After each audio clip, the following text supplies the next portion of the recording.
And now Savior looks like he was trying to set up an expansion at the 3 o'clock base, just south of the 3 o'clock base. Savior now trying to take that expansion down. His Defiler arrives a little bit late. He managed to lose one of the lurkers. Flash managed to get those SCVs away in time. Savior is forced to cancel the expansion at the 9 o'clock base, but he's once again forced Flash to lift that command center, so he's limiting Flash to only 2 gas. He's not allowing Flash to get the 3 gas, while he himself has got at least 4 gases going. And so that again, Savior I feel that throughout this game, Savior has been inching forward little by little, and now Savior trying to make a push towards Flash's natural expo, realizing that Flash's main medic and marine force is down south at his own base, and yet again those science vessels just seem to be wandering around the map with impunity. Savior is not threatening those science vessels enough, in my view. Really, he cast a lot of swarm there against a massive group of medic and marines, where I think Plague would probably have been more useful.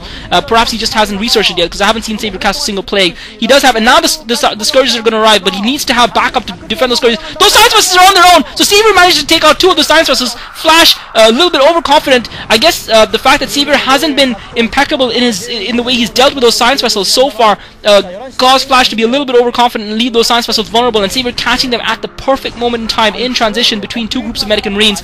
That expansion at the 11 o'clock position remains lifted, and Savior's grip on the match tightens.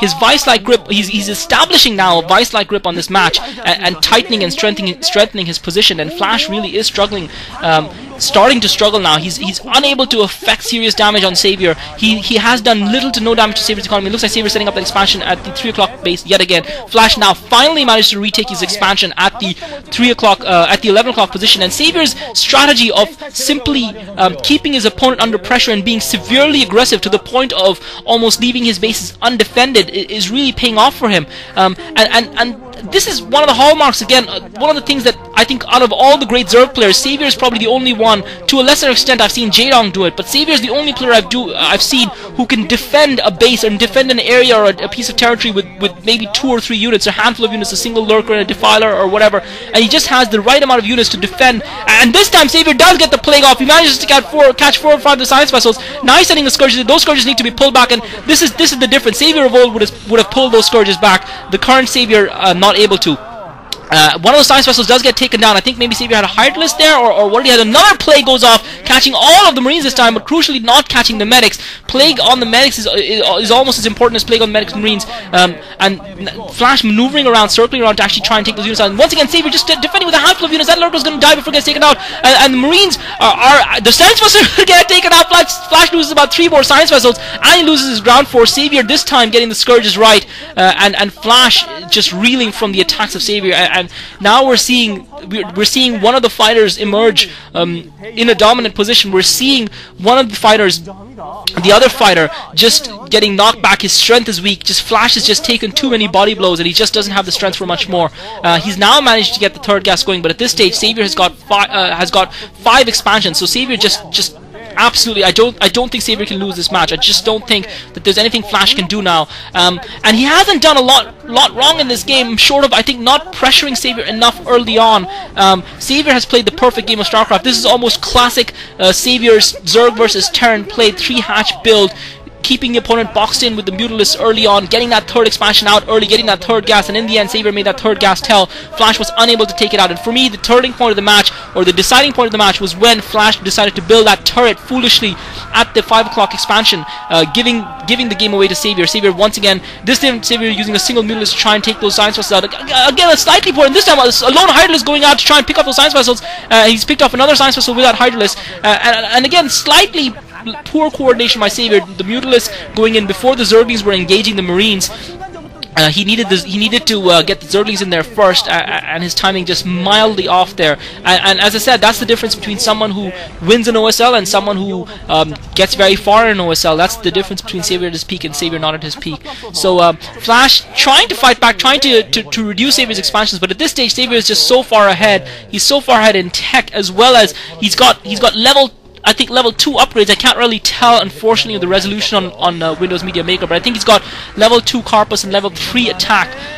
Once again, Savior trying to get a couple more science vessels down. He managed to pick up 2 more science vessels, not really providing cover to those Scourges. A little bit cavalier. He could have waited a couple of seconds with those Scourges, and Flash looks like he's going to actually be able to finally take this expansion down. I don't think it's going to bother Savior too much, the expansion at 3 o'clock position. He has got the other expansion at the 9 o'clock position as well. So Flash looks like he's taken that expansion down. Savior's expansion at the 9 o'clock position is safe, however. He needs to really finish off those science vessels, and that's really going to be what's going to close the game. And Savior seems to be struggling to close the game, and this is a little bit reminiscent of what happened on Blue Storm, where Savior should have won a lot sooner than he did, and just struggled to close the game because of Flash's superior micro on the day.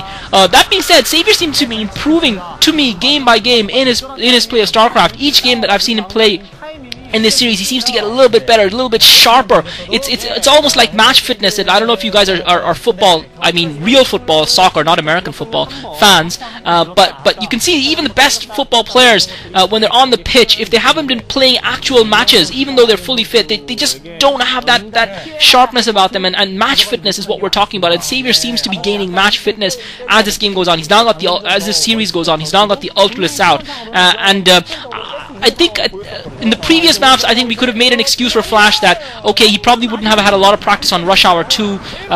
Blue Storm is a map that tends to favor Zerg players. Savior now once again trying to get the Science Vessels down. He managed to pick up another Science Vessel. Flash has done a great job of keeping those Science Vessels alive, despite the plague on all of them, and despite Savior's considered efforts to take them down.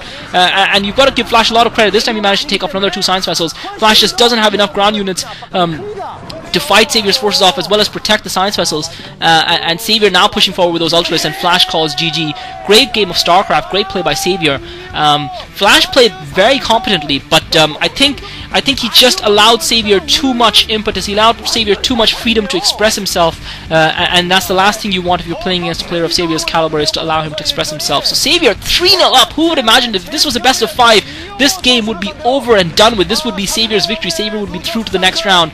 This is the best of 7 though. Flash still has an outside chance of making a recovery in the series, but so far Savior is the one who's been filling up his pockets, and Flash has just been forced to watch, despite being probably the best StarCraft, informed StarCraft player playing StarCraft right now. So this is Klazart, guys. I hope you guys enjoyed that game. Thanks for listening. I'll be back with Game 4 at some point. Not sure when. Probably not today though. And maybe not even over the weekend. Might be Monday before you guys get any more from me. But that's that. Thanks for listening, guys. This is Klazart. I hope you enjoyed that great game of StarCraft.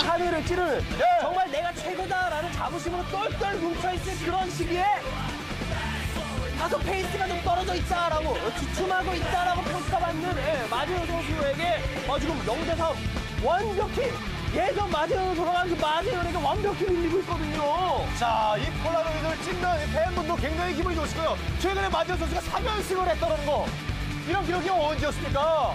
그런데 여기서 바로 이 올스타 스킬스 매치를 시작하면서 더군다나 보여준 경기력이 다르다는 거죠. 자, 마지노 선수, 하지만 표정이 지금 보면 난 아직도 목마르다, 아직 멀었다는 듯한 표정입니다. 이영호 선수는 한번 당황하고 있는 것 같고, 자, 심리전의 안정을 찾아야 될 텐데요. 마지노 선수가, 아직도 이영호 선수가. 자, 이렇게 해서 3세트까지 끝났고 사진을 찍는 스페셜 포토타임까지 끝났습니다. 그리고 두 선수의 준비까지도 모두 끝났습니다. 자, 네 번째 세트 바로 이어보겠습니다. 40만 원이 걸렸습니다.